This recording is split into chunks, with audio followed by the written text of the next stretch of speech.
Man, what is going on? We are back. Black in the building. You already know what it is. Shout out to everybody out there at the Court Plantation.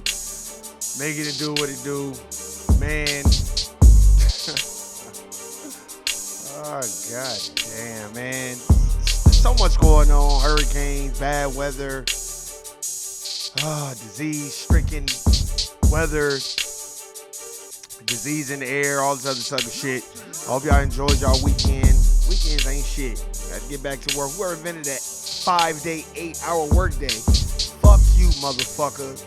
Who does that? And who invented that shit? There's so many other things foundational Black Americans can't be doing with their time. We're creative people, so we get to being creative. So it's like, man, you taking away our ability to create because we got to be at a job 50 hours a goddamn week. But anyway, man, shout out to everybody out there. Shout out to David, James Youngblood, all y'all, man. It's so funny how the motherfuckers, everybody want to be Sha'Carri Richardson's friend now after she done kicked everybody's ass again. You know what I mean? It is what it is. Foundational Black Americans are used to getting treated like second-class citizens, and then we got to prove ourselves over and over and over and over and over and over again. But anyway, man, subject today is immigrants on FBA. You know, the reason why I wanted to do this subject is because I read this article, but it's the truth. We don't do civil rights movement. There is no immigrants. And we're going to get into it. I'm going to read this article and read what they're talking about. But like I said, shout out to everybody out there, Eric and Shawnee, all y'all out there, man. Everybody that's out there, much love and respect. If you get up and going to work every day, I got nothing but love for you. But sometimes the worker bee don't really get shit. You can work a job 40 goddamn years and don't have shit to show for it. So we're going to talk about that as well. Let's get into it.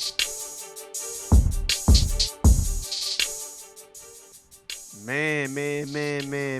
I'm reading this article about immigrant communities are indebted to the civil rights movement, but when will they grapple with their own anti-blackness?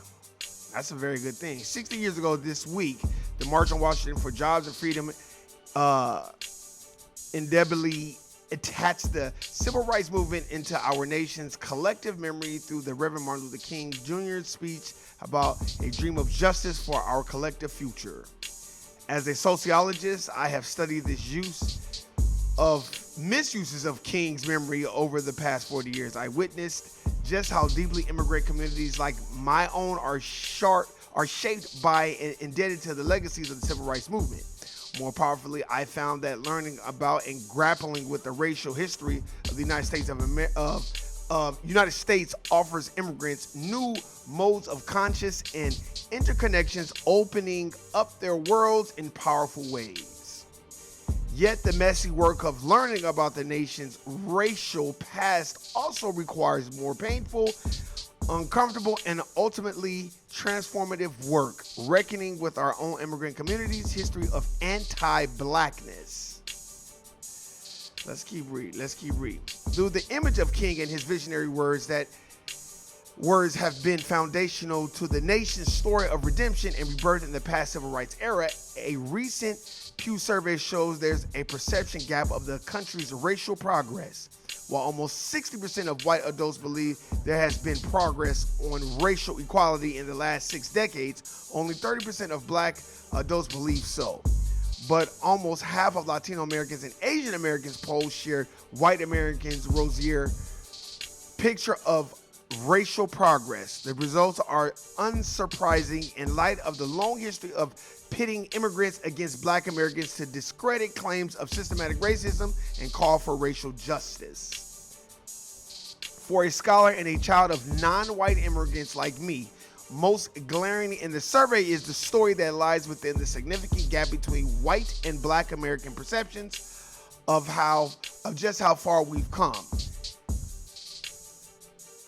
and how far we have to go. The story of the non-white, non-black immigrant is the story we Californians ought to heed as we witness the anti-democratic politics that keep across the nation and threaten us all. That's bullshit. Fuck them damn Democrats. After all, immigrants have the civil rights movement to thank for the legal and cultural infrastructures that would be adopted to unfold Latino and Asian Americans in the multicultural democracy Black Americans fought for. The wave of the minority rights revolution of the 1970s and 1980s that included Latino rights and Asian rights activism has built on the backs of the Black Americans who fought for the collective freedom. These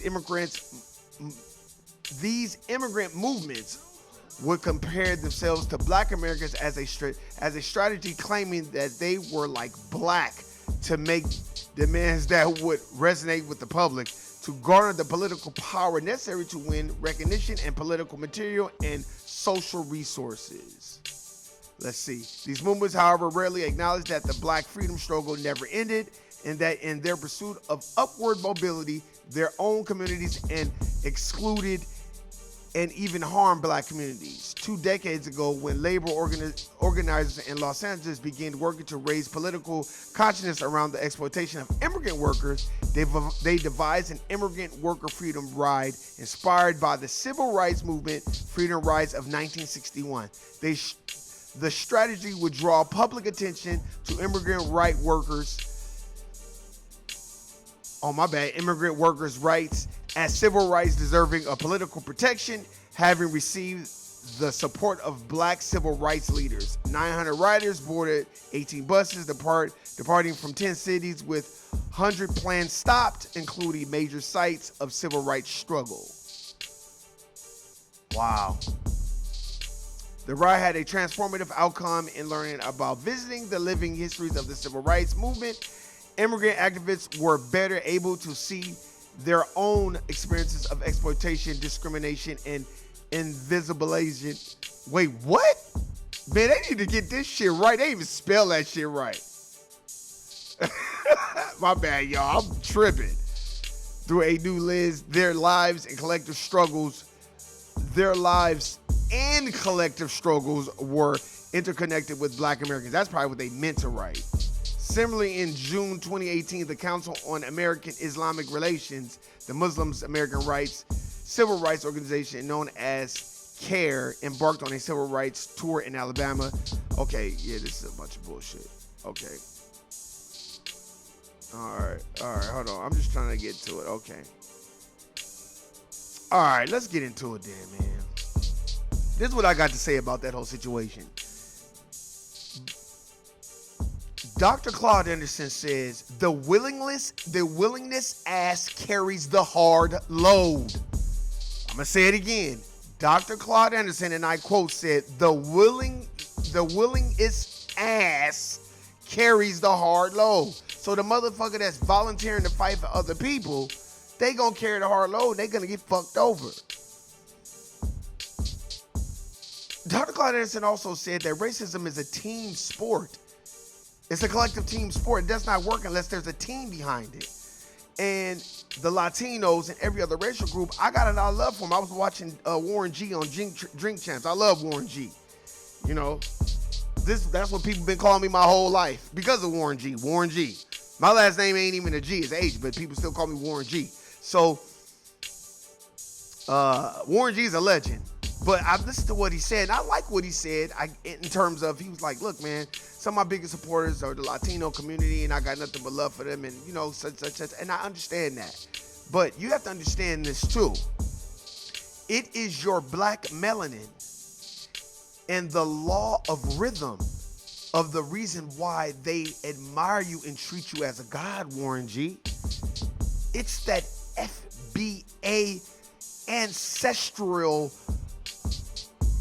melanin in your skin is the reason why all the other racial groups, including the Latino community, looks up to you, Warren G. Even so that they will become jealous and envious while looking up to you because of the ancestral FBA law of rhythm that is in your DNA. You better go read the Kabbalion. That's why. And sometimes you can be hated for it. You may not have experienced a bad experience with the Latino community, right? And everybody hasn't experienced that. I have.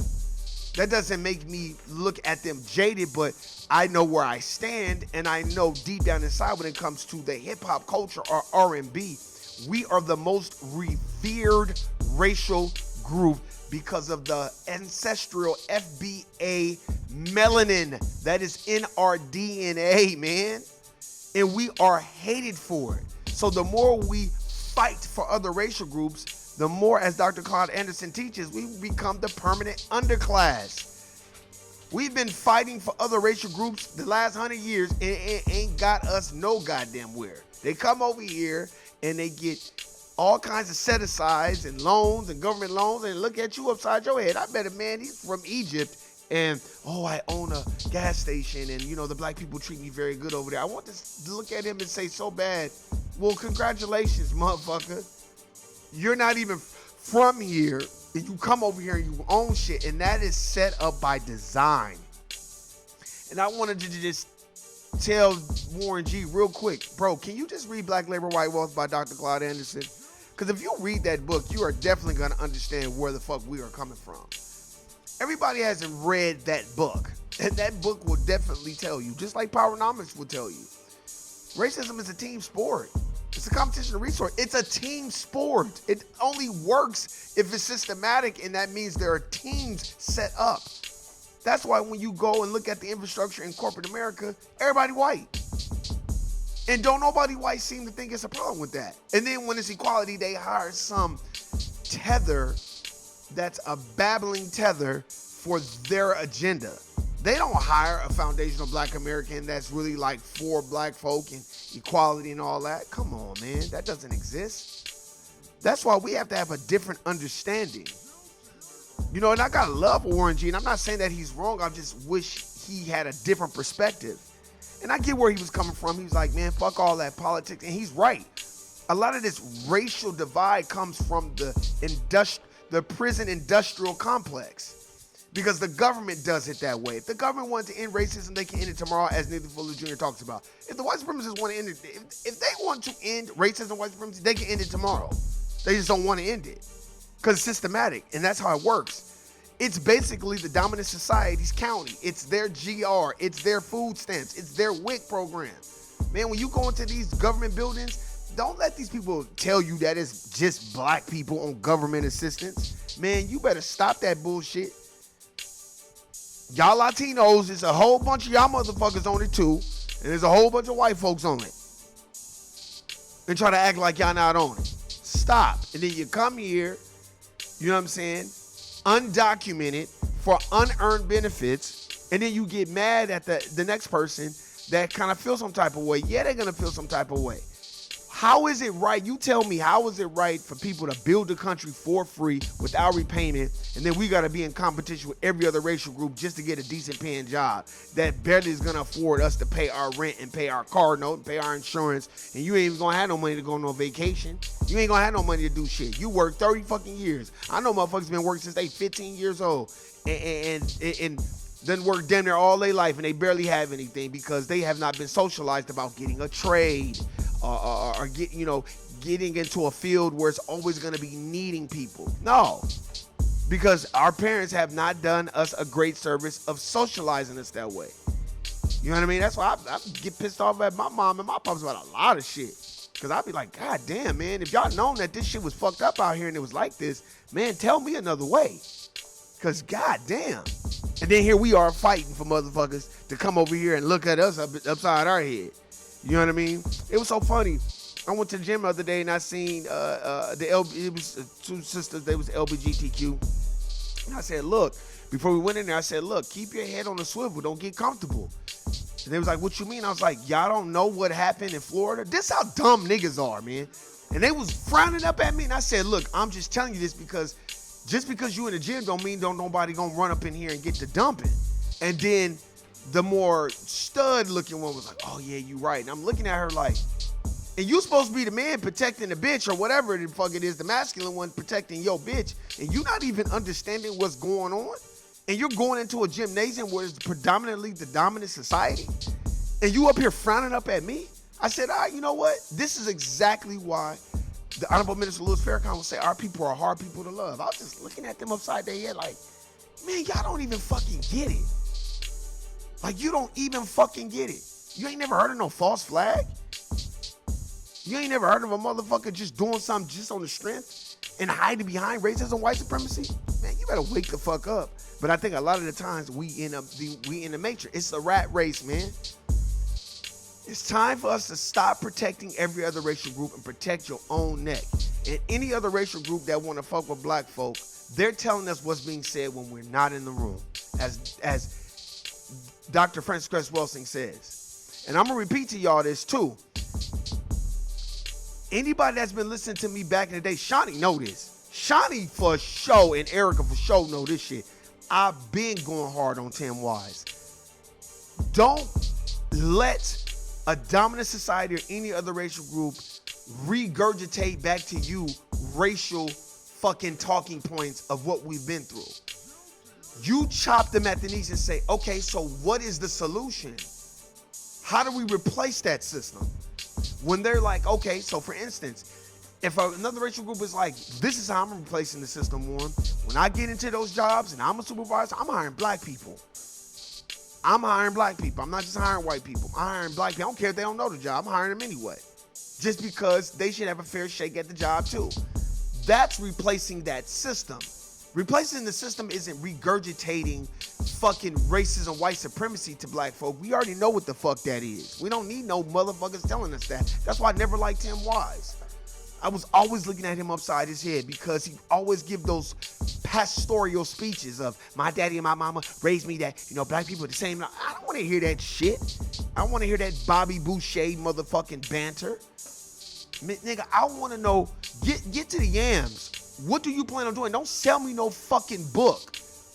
Why don't you call out racism, white supremacy? You and Jane Elliott. Jane Elliott was on a podcast with his brother, Socks and Sandals, and as soon as he was like, well, we talking about reparations, she was like, well, what about the Native Americans? I'm done.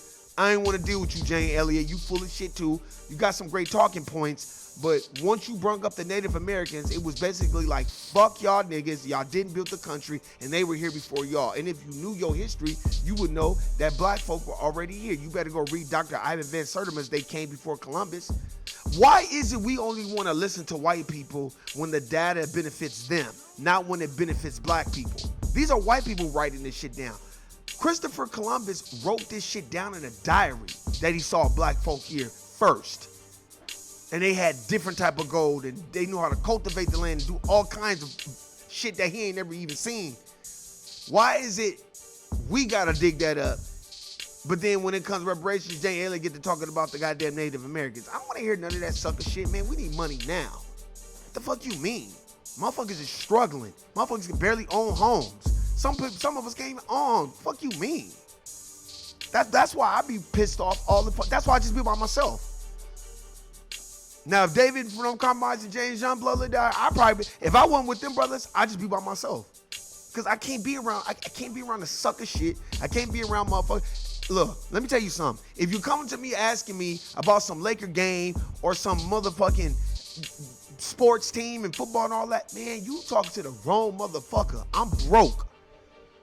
Niggas is out here struggling. I ain't got time to be worried about what team is winning. These niggas got millions of dollars and we're the worker bees, the lower class citizens, the fickle crowd, the dumbasses that's working at the bottom, making sure them people at the top, and that ain't no hierarchy of need to y'all.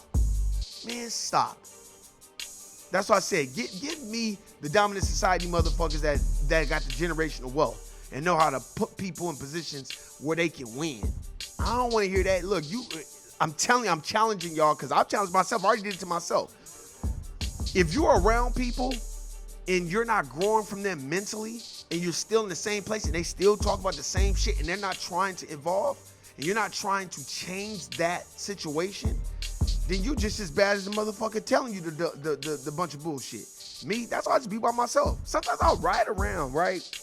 And I'll look, and as I ride around, I look in these communities, white folk, dominant society, a little bit of Latino, maybe one black that owns a home. And they might not even own it. They might just be renting it. And then we get the stereotype that we the ghetto hood motherfuckers with 1,000 cars on the street. Man, one day, I think I'm going to get back on my recording when I ride around in communities so I can show y'all how many other motherfucking racial groups got 1,000 cars. It's a motherfucker that live in my development. It's an Indian motherfucker. And this motherfucker is literally running a discount tire out of his garage. Now, I be out of line to dry snitch on his ass. You can't run no business out of your garage. Take that shit to your community. But you want to come over here where it's freelance and you don't think ain't nobody going to say shit. So you just run it. And then there's a white motherfucker live next door to him doing the same shit. Just fixing on cars in their garages, running the goddamn garage business. I'm like, man. But black folk, if we even thought about doing that, we going to jail. That's what I'm just saying. Like, we do a lot of fighting for other racial groups, and we don't do no fighting for ourselves. And what we do is we fight amongst ourselves. We don't fight for ourselves. Lack of intrinsic value. Man, you better go get you some intrinsic value. You better go download an app for some intrinsic value so you can understand that racism is the competition of resources and it's a team sport. And what team are you on? Because the Latinos is not going to claim you. They don't even know who they are half the time. They don't even know history. They had a nerve to be like, yeah, man, I got a Spanish chick. Is she from Spain? Is she from Spain? Is she a Spaniard like Pau Gasol? Is she Cesare Borgia? Or Rodrigo Borgia? Or Leclesia from Spain? Is she them? What do you mean? Is she from fucking Spain, genius? No, then she's not a Spanish chick. She just speaks their language. She's probably a Cuban, a Dominican, or some, whatever it is. But she's not Spanish. Man, motherfuckers gotta know their history. And if she took her ass over there to Spain, they'd look at her upside her motherfucking head. Well, what's the Spanish chick? Leclesia. Rodrigo Borgia's daughter.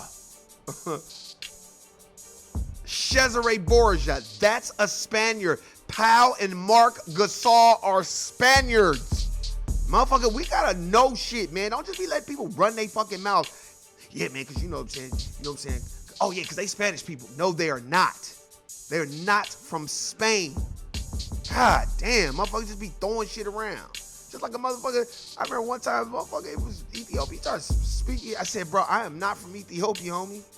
I appreciate it, but I'm not from Ethiopia. I'm not from Eritrea. I got love and respect for y'all, but I'm a foundational black American.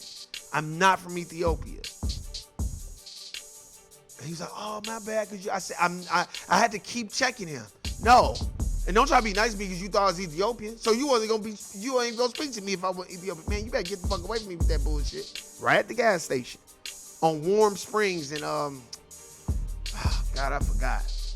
On the east side. Man, I did, several times. You know what I mean? No. Nigga, my last name is the last name of a president. I ain't got no Ethiopian in me, homie. Sorry. Nigga. Man, you gotta check people, man. And you gotta stop allowing everybody to infiltrate the culture. No diss to my Puerto Rican brothers and sisters, but they want to say nigga because it sound cool. But then when it comes time to identify as black, oh, I'm Puerto Rican. I'm not black. They black. I Puerto Rican. I Rican. And then they want to start speaking in Spanish. So, no.